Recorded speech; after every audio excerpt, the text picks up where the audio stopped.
இன்னைக்கு நாங்க எல்லாரும் என் பொண்ணு வீட்டு ஃபார்முக்கு வந்திருக்கோம். ரொம்ப நாளா எங்களை கூட்டுட்டே இருந்தாங்க, வந்து பாருங்கன்னு சொல்லிட்டு. இவங்க இயற்கை விவசாயம் பண்ணின்னு இருக்காங்க.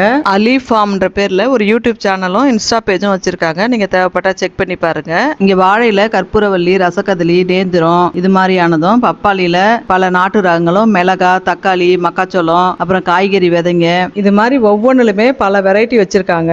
மஞ்சள் வகைகள்ல கொல்லிமலை மஞ்சளையும் அறுவடை பண்ணி அதுல இருந்து மஞ்சள் தூளையும் ரெடி பண்றாங்க.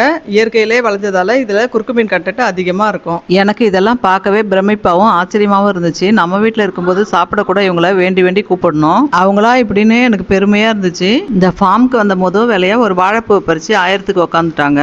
இது ரசக்கதலி வாழைப்பூவாம். இதுல வேஸ்டா தூக்கி போடுற இந்த ஸ்டிக்மா ஒவ்வொரு பூலையும் 2 இல்ல 3 இருக்குது. அதே மாதிரியே இந்த இலை மாதிரி இருக்கு இந்த பாகமும் சிலதுல 1, சிலதுல 2 இருக்கு. இறைவனோட படைப்புல இவ்வளவு அதிசயம்லாம் இருக்கா அப்படின்னு சொல்லிட்டு எனக்கு ஆச்சரியமா இருந்துச்சு. எல்லா பூவையும் ஆஞ்சிட்டு சுட்டோட சுட அப்படியே கட் பண்ணி 1-2 அரைச்சி பருப்பு கூட சேர்த்து வாழைப்பூ வடை செஞ்சு எங்களுக்கு சுட சுட பரிமாறினாங்க. ஃபார்ம் டு கிச்சன்ன்றதால இது ஹெல்தியும் கூட. இதுல இருக்க துவர்ப்பு எடுக்கிறதுக்கு எந்த ப்ராசஸும் பண்ணல. அப்படியே பறிச்சாங்க, ஆஞ்சாங்க, கட் பண்ணாங்க, அரைச்சாங்க, அப்படியே பருப்பு கூட சேர்த்து வாழைப்பூ வடை பண்ணாங்க. உங்களுக்கு இந்த ஃபார்ம்ல விளையிற பொருள் ஏதாவது தேவைன்னாலும், இந்த ஃபார்மை விசிட் பண்ணணும்னாலும் ஸ்கிரீன்ல கொடுக்குற நம்பரை கான்டாக்ட் பண்ணுங்க. இயற்கையை நேசிப்போம்.